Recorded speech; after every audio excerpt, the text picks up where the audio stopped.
नमस्कार विद्यार्थी मित्रांनो, तर आज आपण याच्यातील पुढील भाग बघायचा आहे. तर समरूप त्रिकोणाची रचना. काल आपण एक प्रकारचा समरूप त्रिकोण रचला होता की जे गुणोत्तर दिलेलं असतं संगत बाजूचं यमला यन किंवा हे यम भागिले यन, याच्यामध्ये यमची किंमत ही यन पेक्षा लहान असताना आपण पाहिलं होतं. म्हणजेच या ठिकाणी 3/4 असं, म्हणजे अंश हा लहान छेद मोठा असताना समरूप त्रिकोण कोणत्या प्रकारे रचायचं पाहिलं होतं. आज आपण याच्या उलट क्रिया बघूया. हेच यम ग्रेटर दॅन यन असताना समरूप त्रिकोण कोणत्या प्रकारे रचायचा. याच्यातील यन म्हणजेच दिलेल्या त्रिकोणाची बाजू आणि यम म्हणजेच काढलेल्या त्रिकोणाची बाजू. ह्या दोन्ही संगत बाजूंची गुणोत्तरे असतात. समजलं? तर या प्रकारे आपण पाहायचं आहे. तर उदाहरण आपण घेतलं आहे बघा. एकच उदाहरण मी 2 प्रकारे लिहिलेलं आहे. तर ए बी बरोबर 6 सेंटीमीटर, कोन बी बरोबर 70 अंश, ए बी बरोबर 5 सेंटीमीटर मापाचा त्रिकोण रचा व त्याला संगत बाजूंचे गुणोत्तर 5/3 असणारा दुसरा समरूप त्रिकोण रचा असं म्हटलेलं आहे. तर दुसऱ्या उदाहरणामध्ये तेच घेतलं. इथं बी सी बरोबर 6 सेंटीमीटर, कोन बी बरोबर 70, पुन्हा ए बी बरोबर 5 मापाचा त्रिकोण रचा आणि त्याच्या संगत बाजूचे गुणोत्तर 3/5 असणारा दुसरा समरूप त्रिकोण रचा म्हटलं. पहा, म्हणजे दोघांमध्ये पण दिलेल्या त्रिकोणाची मापं जी आहे ती तीच आहेत. बी सी, कोन बी, त्यानंतर या ठिकाणी ए बी आणि ए बी हे समान दिलेलं आहे. तर पहिली गोष्ट काय करायचं असतं, तर दिलेला त्रिकोण आपण काढायचा असतो. पहा काय दिलेलं आहे, त्रिकोण ए बी सी रचायचा आहे आणि याच्यामध्ये ए बी 6, बी सी 5 आणि कोन बी बरोबर 70. तर जेव्हा कोन दिलेला असतो का नाही, तेव्हा पाया घेत असताना तो कोन बिंदू त्या पायामध्ये असला पाहिजे, तो पाया निवडायचा असतो. मग इथं पहा कोन बी, मग याच्यामध्ये पण बी आहे बी सीमध्ये आणि ए बीमध्ये पुन्हा बी आहे. त्यामुळे ए बी किंवा बी सी दोन्हीपैकी एक कोणताही पाया चालतो. समजलं का? मात्र मी इथं कोणता निवडणार, समजा मोठा पाया निवडणार आहे, म्हणजे बी सी पाया निवडणार. पहा इथं बी सी बरोबर किती सेंटीमीटर समजा, 6 सेंटीमीटर. इथं 6 सेंटीमीटरचा माप घेतो. 1 2 3 4 5 6, बरोबर का बघा. तर बी सी बरोबर 6 सेंटीमीटर. तर हा पाया घेतला. नावं लिहायची. बी सी हे 6 सेंटीमीटर आहे, किंवा इथं नंतर लिहिलं तरी चालेल. 6 सेंटीमीटर म्हणजे आपण पाया काढलेला आहे. बी सी बरोबर 6 सेंटीमीटर, कोन बी बरोबर 70 आणि ए बी बरोबर या ठिकाणी 5 दिलेलं आहे. 3 घटक दिल्याशिवाय त्रिकोणाची रचना करता येत नाही आणि त्या 3 घटकामध्ये कमीत कमी एक बाजू असली पाहिजे. एक बाजू व इतर कोणतेही 2 घटक असं असेल तर त्रिकोण रचता येतोय. म्हणजे 2 बाजू आणि कोन दिलेला आहे. मग आपण कोन बिंदू असणारा पाया हा निवडला आणि तो पाया काढलाय. पहा कोन दिला असेल, दुसऱ्या वेळी काय करायचं, दुसरी रचना मी हे केलेलं आहे. आता कोन काढायचा. समजलं? कोणता कोन आहे, बी कोन आहे, म्हणून बी बिंदूवर तुम्ही कोन मापक ठेवायचं आणि याला 70 अंशाचा कोन करणारी रेषा काढली पाहिजेत. नेहमी 0 करून मोजायचं किंवा कोन असणाऱ्या बिंदू म्हणजे बाजू असणाऱ्या बिंदूकडून आपण मोजत जायचं. या ठिकाणी इथं 10 20 30 40 50 60 70 0 कडून 0 कडून मोजायचं. रेषेकडील बाजूकडून तुम्ही काय समजायचं, कोन काढला पाहिजे त्या इथं. म्हणून इथं 70 आणि ही कोन करणारी रेषा तुम्ही काढत असताना असं मोजून काढायचे. सुरुवातीला लांबीनं अधिक काढायची. बरोबर आहे का बघा. तर आपण ही एक रेषा काढली आणि या रेषेवर आपला ए बिंदू असणार. मग कुठं असणार तो, ए बी अंतर बरोबर 5, म्हणजे या ठिकाणी ए बी पैकी बी माहिती आहे. बी पासून 5 सेंटीमीटर अंतरावरती. मग इतकं अंतर तुम्ही कंपासमध्ये घ्यायचं. 5 अंतर 1 2 3 4 5 म्हणजे 5 सेंटीमीटर हे अंतर घेतलं पाहिजेत. कंपासमध्ये या मापाची त्रिज्या घ्यायची. पहा, ही त्रिज्या घ्यायची आणि नंतर ए बी पैकी बी माहिती आहे. बी बिंदूमध्ये ठेवून तुम्ही त्या रेषेला छेदणारा चाप काढायचा. तुमचा हा बिंदू ए असणार. त्रिकोण पूर्ण झाला नाही तर ए आणि सी सांधल्यानंतर तुम्हाला हा दिलेल्या मापाचा त्रिकोण तयार झाला असा अर्थ होतो. इथं बघा, आपण ए आणि सी सांधलं म्हणजेच या ठिकाणी हे 5 दिलेला आहे, हा कोण 70 अंशाचा दिलेला आहे आणि हे अंतर तुमचं 6 सेंटीमीटर दिलेलं. पहा, दिलेल्या मापाचा त्रिकोण तयार झाला. त्यानंतर पुढचा भाग बघायचा. बघा, आता या ठिकाणी ह्या पायाला लघुकोन करणारी तुम्हाला रेषा काढता आली पाहिजे. म्हणजे इथं पण अशी रेषा काढायची. अधिक पण जवळ असं घ्यायचं नाही, खूप पण मोठा असं घ्यायचं नाही. लघुकोन तो 50 ते 60च्या दरम्यान अंदाजे असावा असा तुम्ही हा कोन करणारी रेषा काढली पाहिजे. मी तरी अंदाजे एक लघुकोन करणारी रेषा काढली. पहा, पहिलं इथं ही लघुकोन करणारी रेषा झाली आणि आता ह्या रेषेवर तुमचं गुणोत्तर जे आहे बघा, संगत बाजूंचं गुणोत्तर दिलेलं आहे 5/3.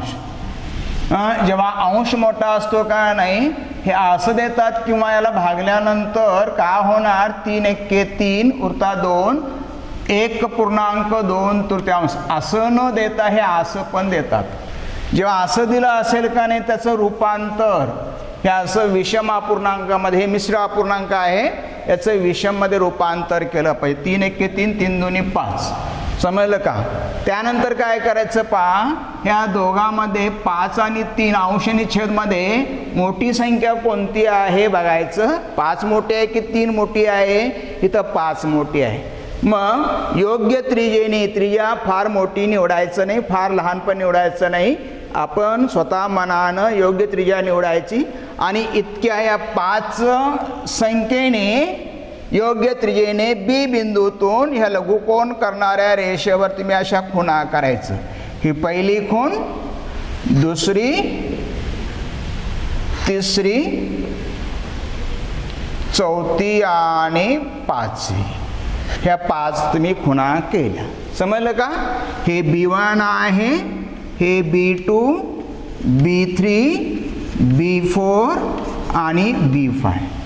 इथं गुणोत्तराची 5 आणि 3 8 बेरीज करायचं नाही. समजलं? अंश आणि छेदमध्ये कोणती संख्या मोठी पाहायचं आणि त्या संख्ये इतक्या इथं योग्य त्रिज्येनं समान अंतराच्या ह्या खुणा करायच्या. त्यानंतर काय करायचं पहा, छेदाची खूण लक्षात घ्यायची. छेदाची किती आहे? या ठिकाणी 3. छेद नेहमी छेद घ्यायचा. 3 आहे. 3 म्हणजे कुठं होणार? B1, B2 आणि B3. हा बिंदू आणि पायाचा अंतबिंदू सांधणारी रेषा काढायची. पाया BC आहे, हा सुरुवातीचा बिंदू, हा अंतबिंदू किंवा लघुकोन नसणारा बिंदू जो आहे या ठिकाणी तो बिंदू आणि तो छेदाचा तिसरा बिंदू म्हणजेच B3 आणि C सांधायचं या ठिकाणी. समजलं का? हे महत्त्वाचं, इथं चुकायचं नाही, हे सांधायचं. करेक्ट? आता यानंतर काय करायचं पहा, आपण हे तिसरा घेतला पहा, म्हणजेच छेदाचा खुणा घेतला आहे. B1, B2, B3 सांधलेला आहे. त्यानंतर या रेषेला समांतर असणारी आणि अंश किती आहे? 5. अंश किती? शिल्लक कोणता घटक आहे या ठिकाणी? 5. त्या बिंदूतून म्हणजे 5 कोणता आहे? B4 आणि B5. याला समांतर इथून जाणारी रेषा, समांतर रेषा काढली पाहिजे. आणि ते काढण्यासाठी आपण संगत कोनाचा उपयोग करता आला पाहिजे. पहा, योग्य त्रिज्येनं तुम्ही इथं काय करायचं, असा एक चाप मारायचं या बिंदूमध्ये ठेवून. ह्या नावं दिव्या इथं M आणि N नावं दिली इथं असं. नंतर पहा, ज्या बिंदूतून तुम्ही समांतर रेषा काढता का इथं ठेवायचं आणि त्याच त्रिज्येनं इथं पुन्हा असा चाप काढायचा. असा हा शक्यतो सुरुवातीला मोठा चाप काढायचा. इथं ज्या त्रिज्येनं आपण चाप काढला का नाही त्याच त्रिज्येनं इथं तुम्ही चाप काढायचं. एकदाच फिरवायचं कंपास, दोनदा फिरवायचं नाही. समजलं का? आणि त्यानंतर का समजा कंपासामध्ये एम आणि एन इतका अंतर घ्यायचं इथं असं बरोबर या ठिकाणी याप्रमाणे असं चाप मारून पाहायचं. एम एन अंतर घ्यायचं आणि इथं ह्या रेषेवरील बी बिंदूतून याला पुन्हा छेदणारा असा चाप काढायचा. समजलं? हा इथं क्यू बिंदूमध्ये छेदतो इथं असं. आणि त्याच्यानंतर तुम्ही ह्या क्यू मधून B5 मधून जाणारी रेषा हे करत असताना लक्ष द्यायचं हे अंतर पुन्हा समान आहे येते का नाही बघायचं इथं असं. या ठिकाणी अशा प्रकारे हे तुटक रेषेने हे दोन्ही बिंदू तुम्ही असं सांधायचं. ही समांतर रेषा पहा, मला दिसतोय यालाही समांतर रेषा आहे म्हणून आपण या ठिकाणी ही खूण करूया. इथं ही रेषा या पायाला छेदली पाहिजे, छेदलेली आहे का नाही म्हणून ती छेदण्यासाठी पाया पुन्हा इकडं असं वाढवायचा. असं इथं हा पाया असा पुढं या ठिकाणी असा वाढवला पाहिजे. जेव्हा अंश मोठा असतो तेव्हा होणारा नवीन समरूप त्रिकोण हा या त्रिकोणाच्या बाहेर येतो हे लक्षात ठेवलं पाहिजे. सी आहे इथं सी डॅश झालं. समजलं का? इथं त्यानंतर काय करायचं पहा. आता या पायावरचा दुसऱ्या त्रिकोणाचा बिंदू तुम्हाला मिळाला आहे बघा सी डॅश, हा दोघांमध्ये समायिक बिंदू. आता या बिंदूतून या तिसऱ्या रेषेला समांतर रेषा काढली पाहिजे. म्हणजे पुन्हा तुम्ही संगत कोणाचाच वापर करायचा. म्हणजे इथं तुम्ही पुन्हा योग्य त्रिज्येनं काय करायचं असा चाप करायचा इथं असं. त्याच त्रिज्येनं सी डॅश मध्ये ठेवायचं आणि इथं असा चाप मारायचा. समजलं? पुन्हा या ठिकाणी इथं पुन्हा मी कोणती नावं द्या एक्स आणि वाय, हे एक्स वाय इतका अंतर घ्यायचं असं. तर चाप मारून पाहायचा बरोबर त्रिज्या येते की नाही. असं मग इथं पुन्हा ठेवायचं आणि असा चाप मारायचा. पहा हा तुमचा छेदनबिंदू असणार. हा बिंदू आणि सी डॅश ही रेषा पुन्हा तुम्ही सांधायची. सांधत असताना इथं लक्ष द्यायचं हे समांतर दिसतंय का नाही. तुम्हाला तुमची आकृती बरोबर आहे की नाही ताबडतोब समजते. पहा इथं हे अंतर जर समान होत असेल सर्व ठिकाणी आपलं गणित बरोबर आहे असं समजायचं या ठिकाणी. मग तुम्ही पुन्हा ही अशी तुटक रेषा काढायची. पहा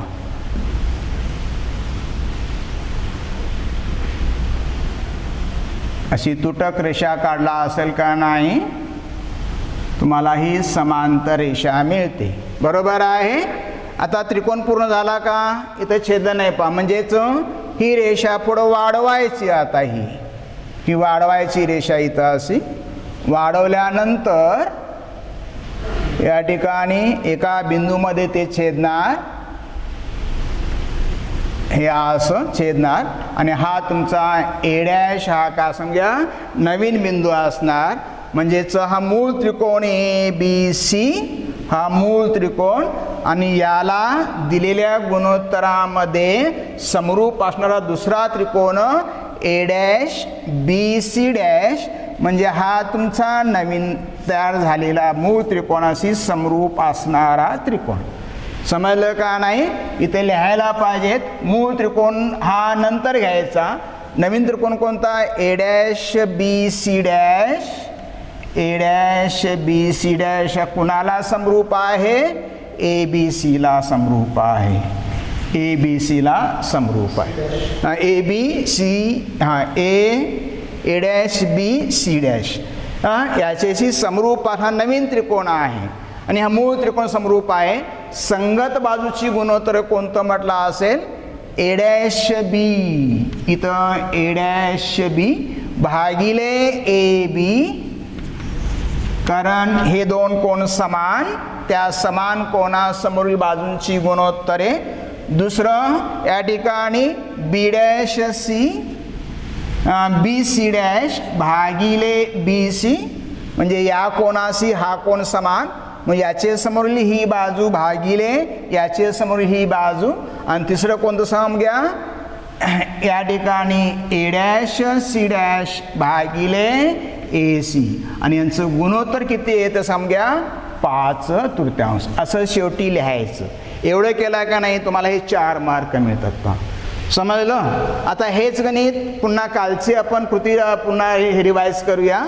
जर या ठिकाणी 3/5 असं असेल तर काय होतं बघूया. या ठिकाणी कोणते म्हणजे बदल कोणता करायचं का, तर मुलं काय करतात सांगा घ्या, आकृती बरोबर काढतात परंतु 5/3 दिलेला असतंय त्यावेळी त्यांनी 3/5 ही कृती करतात पाया ठिकाणी. ते चुकण्यासाठी चुकू नये म्हणून काय सांग घ्या, पुन्हा कोणत्या पद्धतीने करायचं बघूया. पुन्हा पाया मी तोच घेणार आहे, 6 सेंटीमीटर पाया, 1 2 3 4 5 6 पाया घेतला. नावं लिहूया आपण. हा बी सी पाया घेतला बरोबर. काय काय दिलेलं आहे, बी सी बरोबर 6, कोण बी बरोबर 70 आणि ए बी बरोबर या ठिकाणी 5, आणि दुसरं गुणोत्तर जे आहे ते गुणोत्तर 3/5, 5/3 ठिकाणी 3/5 समजलं. मग आता पाया घेतला. दुसरी घटना का समजा, पाया काढल्यानंतर कोण काढला पाहिजेत, म्हणजे हा कोण किती मापाचा सांगा घ्या, 60 अंशाचा. इथं 60 अंशाचा हा कोण असणार, 60 नाही 70 अंशाचा कोण. ही कोण करणारी आपण रेषा काढूया.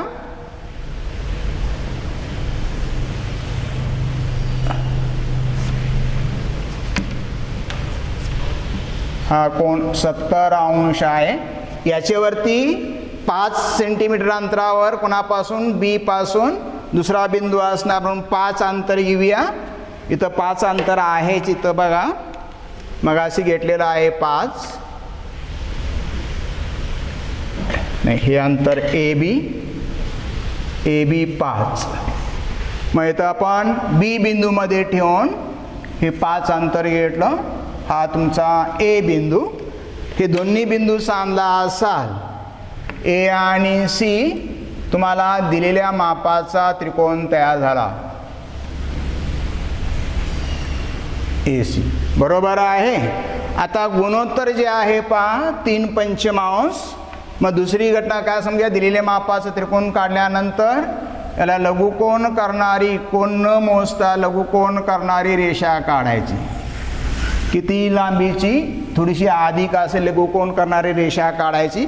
आणि त्याच्यानंतर बघा इथं सांगितलं मग अशी गुणोत्तरामध्ये मोठी संख्या किती आहे, 3 आणि 5 मध्ये 5 हा आहे मोठा आहे, म्हणून मोठ्या संख्येइतके तुम्ही चाप काढायचे योग्य त्रिज्येने. तुम्ही तर चाप काढले पाहिजे पहा, 1 2 3 4 आणि 5 समजलं. म्हणजे या ठिकाणी हे B1 B2 B3 B4 आणि V5 इथपर्यंत दोनामध्ये एकच कृती असणार, काही बदल नाही. मात्र पुढे बघा आता हे 5मध्ये कोणता बिंदू निवडायचा, नेहमी छेद बघायचा. छेद, इथं छेद बघितलं, इथं पण छेद. इथं जे 3 आहे म्हणून तिसरा बिंदू आणि हा बिंदू सांधायचा समजलं. इथं छेद किती आहे 5 म्हणून 5वा बिंदू आणि हा बिंदू सांधायचा. हा या दोघातील फरक आहे समजलं. म्हणजेच B5 आणि काय सांधणार तुम्ही, C सांधणार. या ठिकाणी B5 व C हे सांधलं पाहिजेत. या ठिकाणी पहा हे सांधलं आपण. इथं काय केलं होतं, B3 आणि C सांधलं होतं समजलं. इथं काय B5 आणि C सांधलं, म्हणजे छेदाचा बिंदू जो असतो तो बिंदू आणि रेषेचा म्हणजे पायाचा अंतबिंदू सांधायचा. त्याच्यानंतर याला समांतर रेषा काढली पाहिजेत. कुठून, तिसऱ्या बिंदूतून समजलं. इथं याला समांतर रेषा काढली कुठून, 5व्या बिंदूतून, म्हणजे इकडं आपण बाहेर काढलं. इथं मात्र तिसरा बिंदू कुठं आहे, आत आहे. म्हणजे इथं आत आपण समांतर रेषा काढली पाहिजेत. म्हणजे पुन्हा तुम्ही त्याच प्रकारे रचना करायची. योग्य त्रिज्येने तुम्ही असा चाप काढायचा इथं असं, त्याच त्रिज्येनं B3 मधून तुम्ही पुन्हा चाप काढायचा असं. नंतर हे इतकं अंतर घ्यायचं, इथं चाप काढून बघायचा बरोबर आहे का नाही अंतर. इथं ठेवायचं, पुन्हा छेद द्यायचा या ठिकाणी.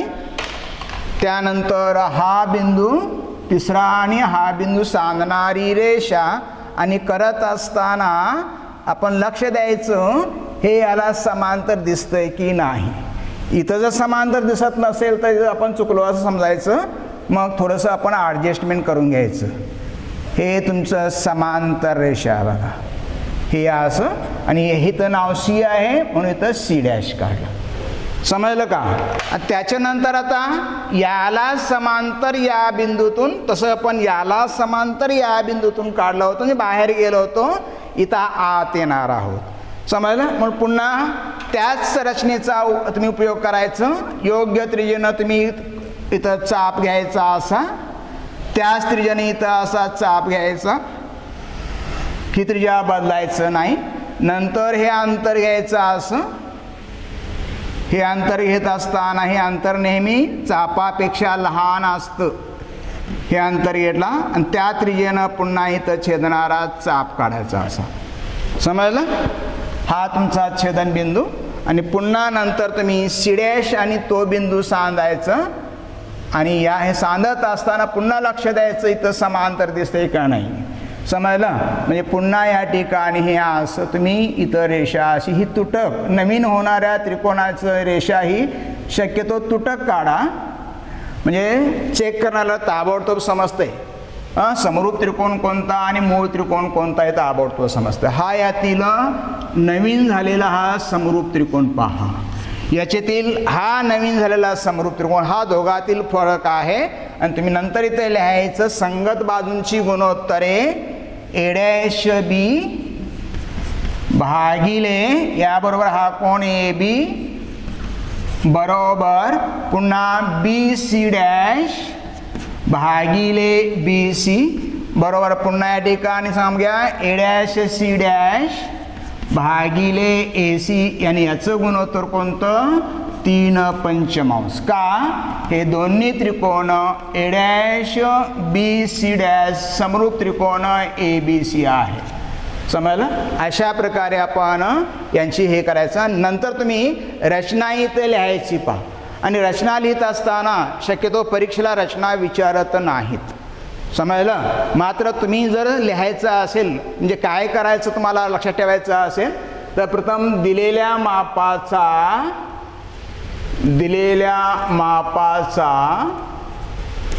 त्रिकोण रचा. समजलं. पहिली पायरी काय, हा दिलेल्या मापाचा त्रिकोण रचायचा. मग बाजू दिली असेल तर बाजूवरून त्रिकोण रचायचा, बाजू आणि कोन दिला असेल तर त्याच्यावरून रचायचा, फक्त बाजू आणि दोन कोन दिला असेल तर त्यावरून रचायचा पहा. नंतर दुसऱ्याला पहा काय करायचं, तर पायाला लघुकोन करणारी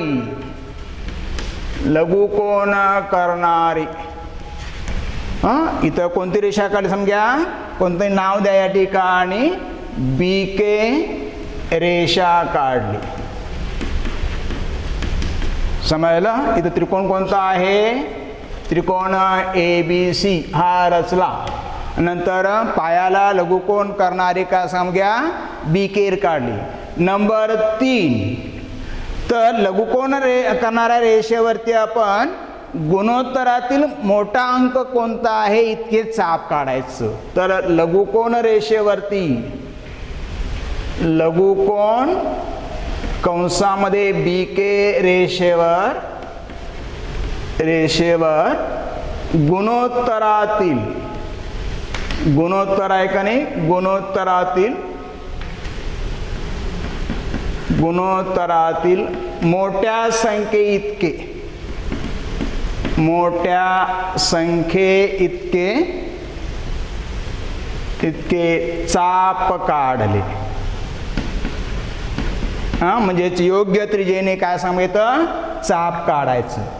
बरोबर आहे. म्हणजे ही कृती केली पहा. नंबर 4 काय करायचं पहा. त्यानंतर छेद बघायचं. गुणोत्तराच्या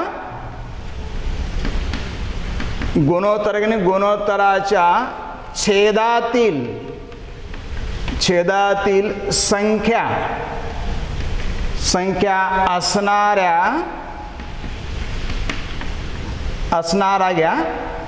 असणारा चाप व पायाचा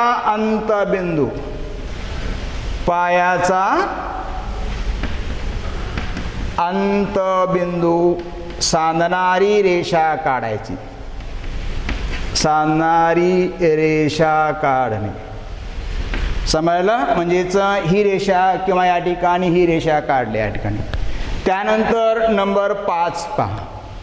तर त्या रेषेला समांतर असणारी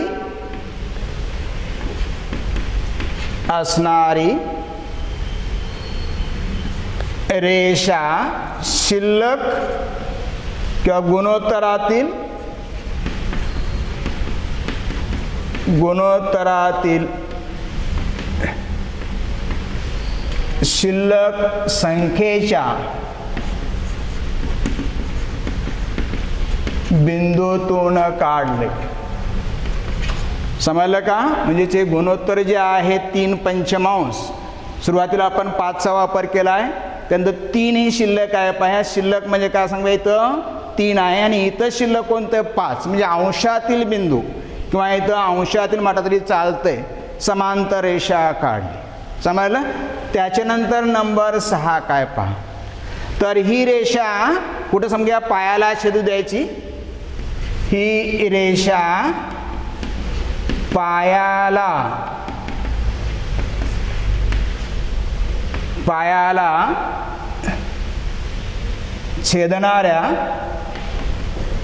पायाला छेदणाऱ्या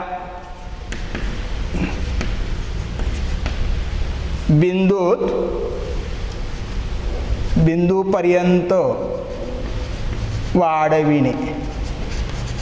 समजलं. ही रेषा कुठून वाढवायची, तर पायाला छेदणाऱ्या बिंदूपर्यंत वाढवायची. त्यानंतर पुढचा पॉईंट बघा कसा आहे. याच्यामध्ये पहा या बिंदूतून नंबर 7